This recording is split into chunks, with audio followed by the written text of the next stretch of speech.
Oke, kita masuk ke dalam doa sebelum kita memulai. Bapa dalam surga, terima kasih kami boleh belajar firman-Mu. We thank you, Heavenly Father, for giving us the time to study your word. Biarlah Engkau mengajar kami supaya kami mengerti kebenaran-Mu dan kehendak-Mu. Please teach us that we may understand your truth and your will.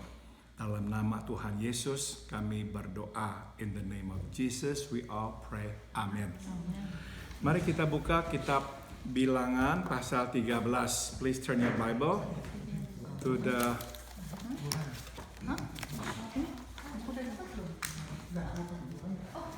ada. Ini kasih tangkap deh.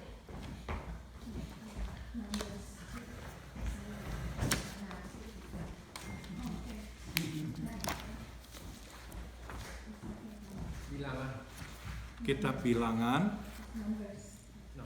Numbers chapter 13. Kitab Bilangan pasal 13.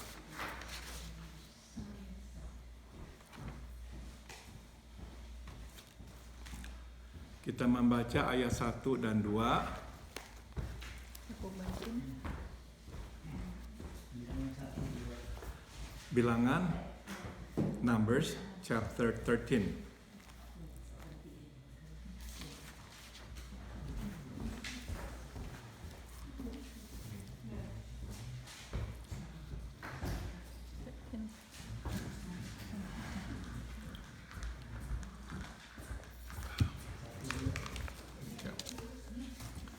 Numbers chapter 13 ayat 1 dan 2 verse 1 and verse 2. Kita baca bersama-sama 1, 2, 3.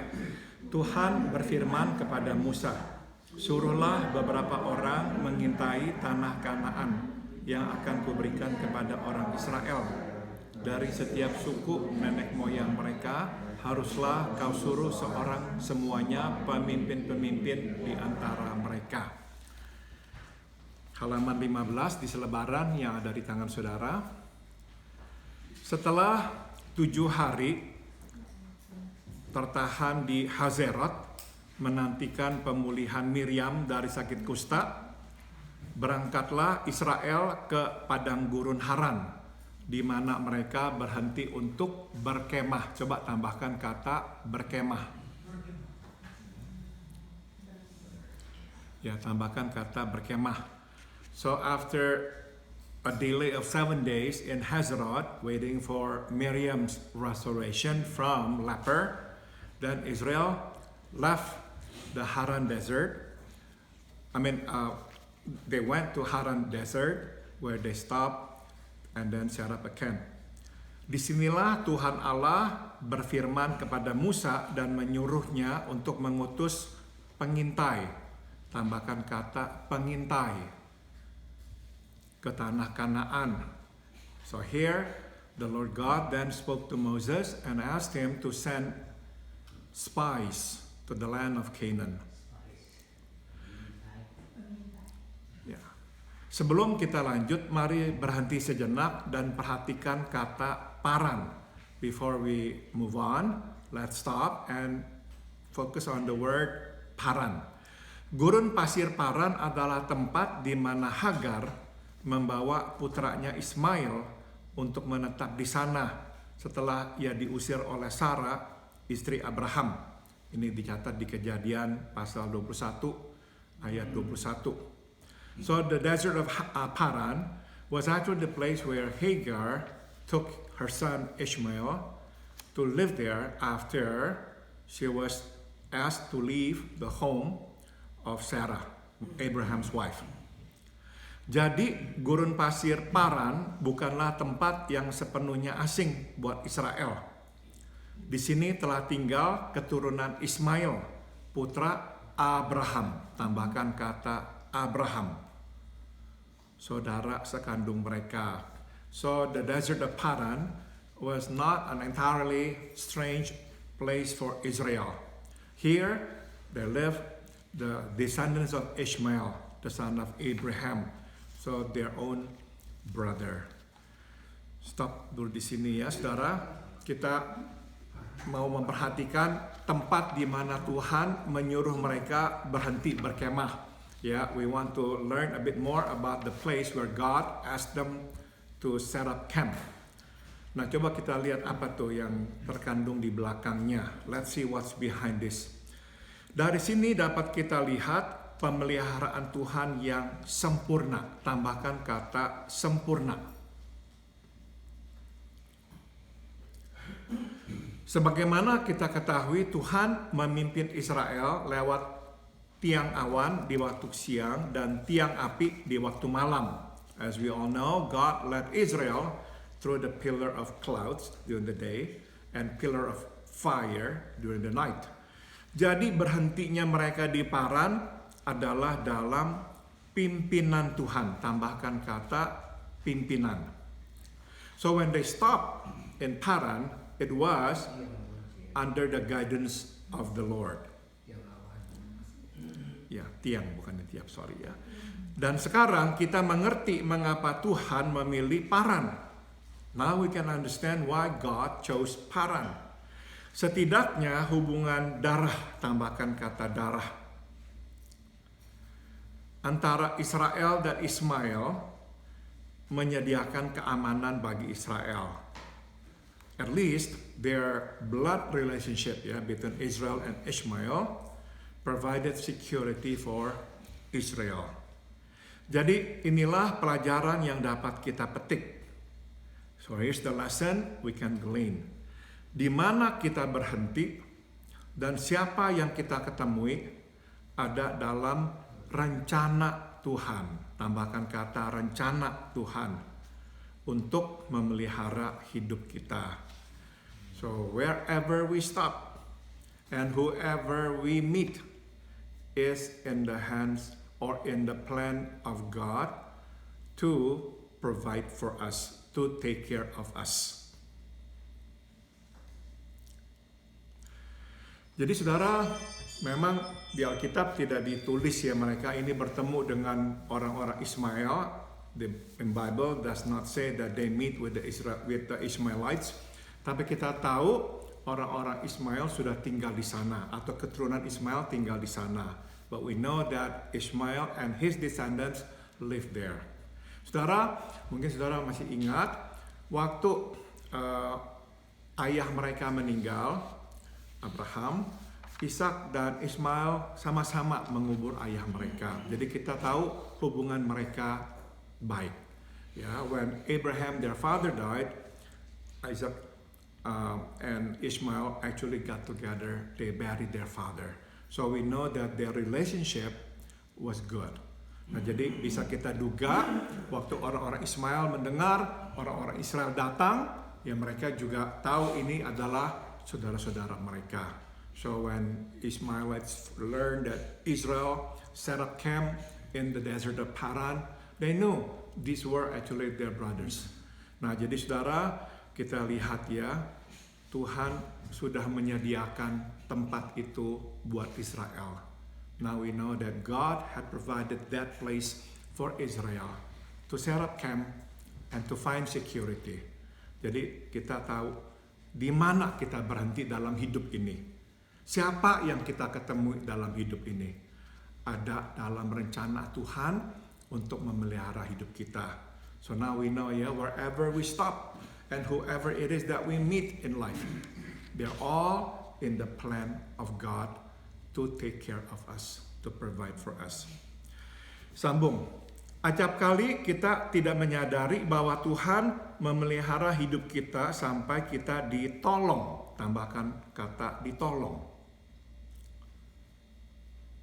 Tuhan keluar dari masalah. Oftentimes we're not aware of the fact that God has all along taken care of us until we got the help from God to get out of our problem. Tatkala kita menengok ke belakang, barulah kita disadarkan bahwa tempat di mana kita berhenti, tambahkan kata berhenti.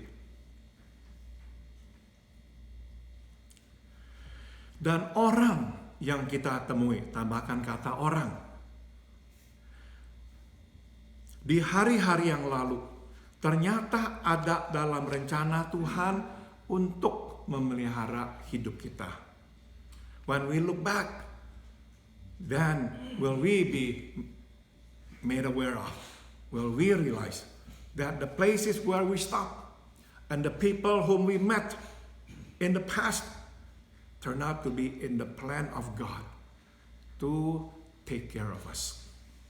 Tuhan sudah tahu bahwa suatu hari kelak kita akan mengalami masalah dan memerlukan pertolongan. You see, God has known long time ago that one day or today we will have this problem and we will need help. So long ago, He has already, dia sudah mulai merangkai mata rantai, tambahkan kata rantai, untuk menolong kita. So long ago, He has actually begun to weave a chain to help us. Saudara, coba dah kita sekarang diam sejenak, lihat ke belakang ya, tengok ke belakang.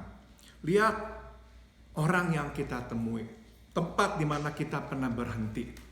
Ingat-ingat, iya ya, pikir baru kita sadar. Semua Tuhan sudah tunjuk untuk nantinya menolong kita hari ini. Benar loh. Memang ya sudah tentu nggak setiap ya kita nggak gara-gara panggil tukang beca ini beli sayur di sini. Ya bukannya hanya itu ya. Itu bisa dipakai Tuhan ya, of course. Tapi maksud saya adalah bukannya setiap hal. Enggak, tapi ada titik-titik dalam hidup di mana Tuhan menghentikan kita berhenti di situ. Orang-orang yang kita ketemui, yang kita nggak sangka apa-apa, ternyata pada akhirnya Tuhan gunakan untuk menolong kita, memelihara hidup kita. Ya, saya kemarin ngomong sama Santi juga ya, dan juga waktu dokter tanya sama saya, apa ada pertanyaan, bagaimana perasaan kamu setelah mendengar apa yang saya katakan kepada kamu? Yesterday I talked to Santi, and also after I talked to the doctor, he explained to me about my procedure, my treatment. He then asked me how you feel about it. I just said to him, saya berkata kepadanya, I feel good. Kenapa? Sebab saya melihat nggak kebetulan orang-orang yang Tuhan tempatkan, dokter-dokter yang Tuhan hadirkan dalam hidup saya, semua untuk menolong saya hari ini. Ya, mulai dari my primary doctor who forced me to get the PSA test. Seumur-umur saya kan nggak ambil tes PSA. Ya, jadi baru disuruh sama dokter baru saya ambil. Gara-gara ambil ketahuan elevated. Baru akhirnya dia rujuk saya ke dokter urologist. Akhirnya dirawat, dibiopsi. Akhirnya ketahuan nggak ada apa-apa. Senang sekali. 2 tahun kemudian karena terus meningkat PSA-nya, dites lagi, ternyata memang benar setelah biopsi saya terkena kanker. Jadi saudara, kemudian akhirnya asuransi dengan dia nggak bisa lagi ditolak, saya harus pindah. Dokter ini langsung harus suruh saya MRI dan harus saya dibiopsi dengan targeted dengan MRI itu, sehingga sekarang lebih tahu lagi kondisi saya. Apakah kebetulan? Tidak. There is no accident. There is no by accident. All have been planned. All in the hands of God. Orang yang kita temui, tempat di mana kita berhenti, ada dalam rencana Tuhan. Kita mesti percaya itu. Ya. Kita sambung. Berikut tentang Paran. Next, about Paran ya. Secara geografis, gurun pasir Paran berada di sebelah timur Sungai Yordan. Jadi sudah sangat dekat dengan tanah Kanaan, secara spesifik tanah Negeb, tempat di mana Abraham tinggal beberapa ratus tahun sebelumnya. Now about Paran ya, geographically the desert of Paran is located east of the Jordan River. So it is very close to the land of Canaan, specifically close to the land of Negev, place where Abraham lived a few hundred years before. Dengan kata lain saudara, tinggal sepijak lagi Israel akan tiba. Tambahkan kata tiba. di tanah Kanaan. In other words, just another step, Israel would have arrived in the land of Canaan. Namun, sebagaimana kita tahu, disinilah Israel gagal mencapai garis finish. Betul, tambahkan kata finish. But as we all know, here is where Israel failed, to arrive at the finish line. Seharusnya Israel bergembira, bertambah semangat karena sudah mulai dapat mencium bau udara Kanaan. Tapi sayang, justru disinilah mereka gagal dan tidak taat. Tambahkan kata taat. They should have been happy. They should have been more enthusiastic because they could already begin to smell the air of Canaan. But too bad, here is where they failed. They disobeyed God. Nah, kita mau belajar lebih banyak tentang kejatuhan Israel. Sesungguhnya Israel tidak tersandung di Paran. The truth of the matter is Israel actually did not stumble in Paran. Pada kenyataannya Israel sudah mulai tersandung sejak di Sinai, belum lama setelah keluar dari Mesir. The fact of the matter is Israel had actually begun to stumble all the way from Sinai, not long after they left Egypt. Jadi Israel tidak jatuh di akhir perjalanan. Israel sudah mulai jatuh sejak awal. Tambahkan kata awal. So Israel did not actually stumble at the end of the journey. Israel had begun to stumble from the beginning. Ingat, belum lama yang lalu bahkan Miriam, kakak Musa, memberontak. Masih ingat ya, saudara? Remember, not long ago, even Miriam, the sister of Moses, revolted. She wanted to actually take over the leadership from Moses. Dari sini dapat kita tarik satu pelajaran, yakni bila kita sampai gagal taat di akhir perjalanan, besar kemungkinan sejak awal memang kita sudah gagal taat. So we can learn this lesson If we ever fail at the end of the journey, most likely from the very beginning, we have been actually failing. Diam-diam kita memberontak. Tambahkan kata memberontak. Saudara, Israel itu tuh mulai memberontak waktu mereka meninggalkan Mesir loh. They began to rebel right after they left Egypt. Dan saudara, nggak tanggung-tanggung. Ingat pemberontakannya apa, saudara? Mereka menyembah apa? Patung. You remember what they did? They worship a golden calf. Nggak tanggung-tanggung, saudara. Bukannya berontak-berontak kecil-kecilan loh. Berontak pertamanya aja udah nyembah patung. Udah meninggalkan Tuhan. So the very first time they rebelled, they already rebelled big time. They worship a golden calf. Nah, saudara, jadi kita lihat ternyata mereka sudah mulai jatuh sejak awal. So now we learn they have begun to stumble from the very beginning. Nah, kita juga begitu, saudara. Kebanyakan kalau kita ini sampai jatuh di akhir, itu sebab di awal-awal kita sudah mulai jatuh. If we ever fail at the end, most likely we have begun to fail since the beginning. Sambung, bila kita terbiasa hidup taat, besar kemungkinan kita akan terus hidup taat sampai akhir. Tambahkan kata akhir.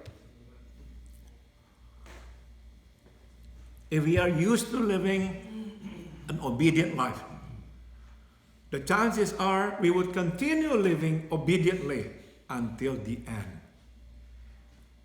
Ya, misalkan saudara ya, Tante Betsy dan Om Arif, dari muda saya yakin ya, meskipun saya nggak mengenal Om Arif dan Tante Betsy waktu masih muda, tapi saya yakin sejak muda Om Arif dan Tante Betsy sudah hidup taat.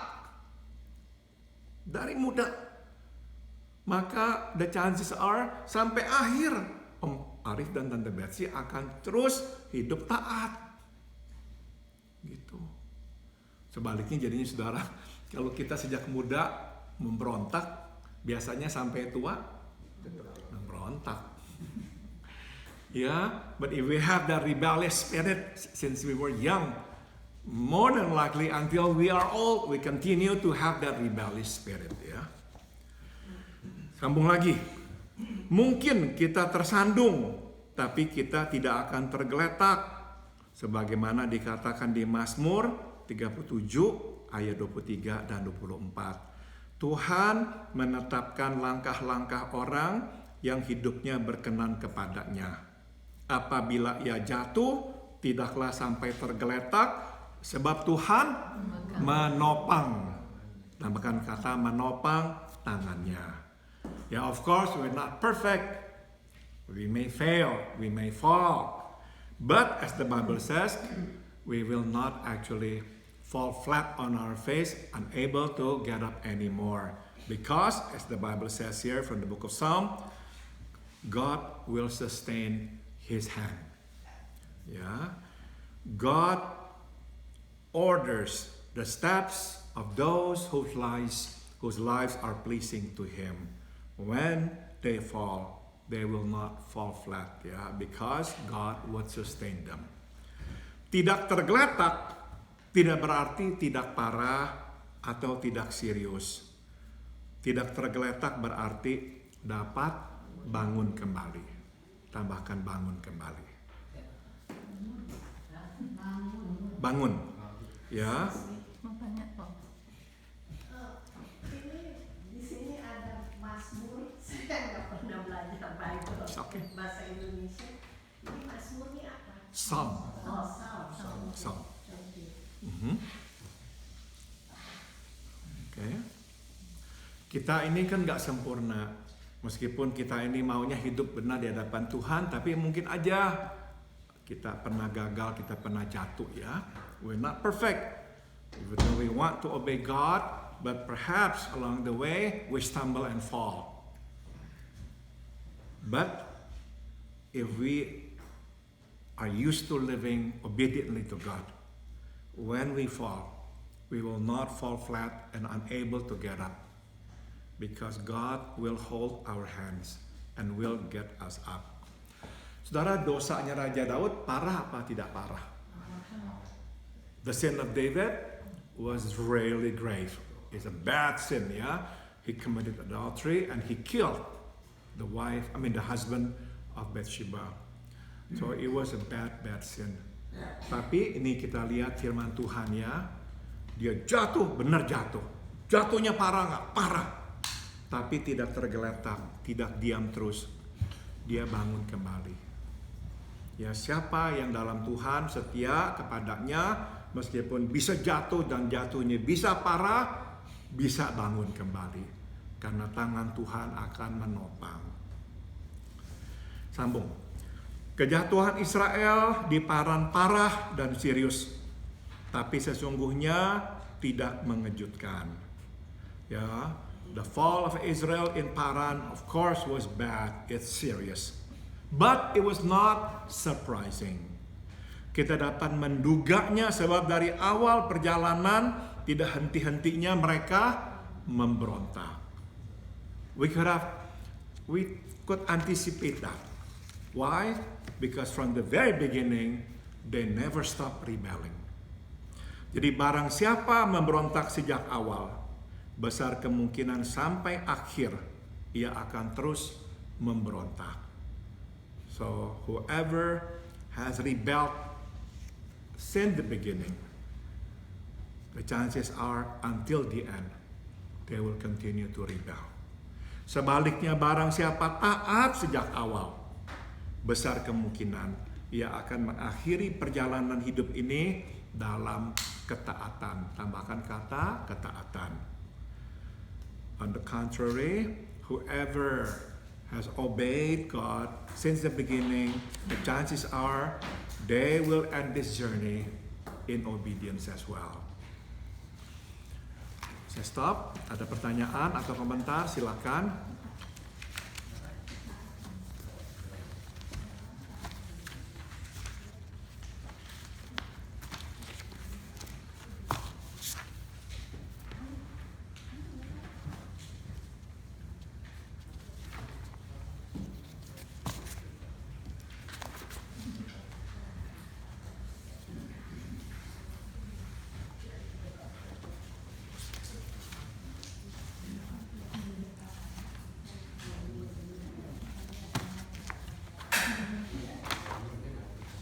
Oke, nggak ada.